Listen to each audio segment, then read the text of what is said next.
श्रावण महिन्यामध्ये वेगवेगळे सण येतात. वेगवेगळ्या सणानिमित्त वेगवेगळे पदार्थ केल्या जातात. आज आपण नारळी पौर्णिमा निमित्त मऊ रसरशीत नारळी भात कसा करायचा ते बघणार आहोत. अगदी सोपी पद्धत आहे. वेळ न दवडता रेसिपीला सुरुवात करूया. नमस्कार, मी ज्योती. ज्योतिष किचन मध्ये सर्वांचं खूप खूप स्वागत आहे.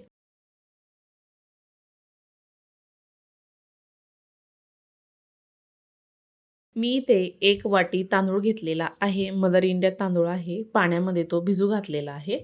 अर्धा तास तरी पाण्यामध्ये भिजू घालायचा. इथे मिक्सरचं भांडं घेतलं. आपल्याला ओल्या नारळाचं दूध काढून घ्यायचे.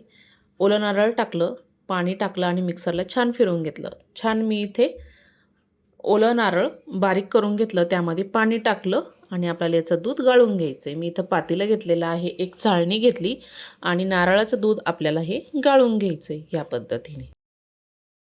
भरपूर सारं नारळाचं इथे दूध निघलेलं आहे. चमच्याने आपल्याला नारळामधलं दूध असं दाबून दाबून काढून घ्यायचं आहे ह्या पद्धतीने. कारण त्यामध्ये पाणी असतं तर निघून येईल.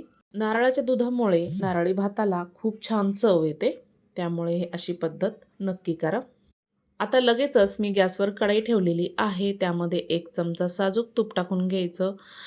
काही मसाले टाकायचे. दालचिनी, 2-3 लवंगा, 1 इलायची आणि ओल्या नारळाचे काप टाकलेले आहे. आता लगेचच मी इथे भिजवलेला तांदूळ टाकून घेतला. तुम्ही इथे बासमती तांदूळही टाकू शकता. सुगंधित असा तांदूळ कोणताही वापरला तरीही चालतो. आणि इथे बदामाचे काप पण टाकून घेणार आहे. छान मिक्स करून घेतलेलं आहे. थोडंसं तुपामध्ये हा तांदूळ आपल्याला मिक्स करून घ्यायचा आहे. तुपामध्ये इथे तांदूळ छान मिक्स झालेला आहे. आपण जे नारळाचं दूध काढून घेतलं होतं, संपूर्ण दूध इथे 1 वाटी भरून दूध आहे ते टाकून घ्यायचं आहे. आणि नारळाच्या दुधामध्येच आपल्याला हा भात शिजवून घ्यायचा आहे. मस्त अशी चव येते.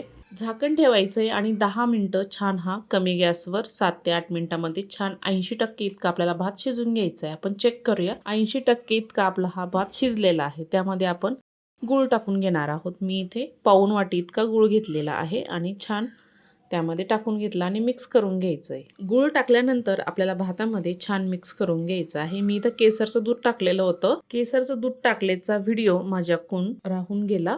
त्यामुळे इथे मी केसरचं दूध पण टाकलेलं आहे 2 चमचे. आणि गूळ आणि केसरचं दूध आपल्याला छान मिक्स करून घ्यायचं आहे. ही स्टीलची कढई आहे, लगेचच करपतंय. मी त्यामुळे इथे कमी गॅस केलेला आहे. आता पाणी टाकायची अजिबात गरज नाहीये. या पद्धतीने आपल्याला गूळ भातामध्ये छान मेल्ट करून घ्यायचं आहे, विरघळून घ्यायचं आहे. या पद्धतीने खूप छान होतो. मस्त अशी चव लागते. कारण ह्यामध्ये आपण नारळाचं दूध टाकलेलं आहे, त्यामुळे छान अशी चव येते. मी गूळ वितळेपर्यंत एकसारखी त्याला थोडंसं मिक्स करत राहिलेले आहे. कारण छान त्याच्यामध्ये आणि किसून घेतला तरीही चालतो गूळ.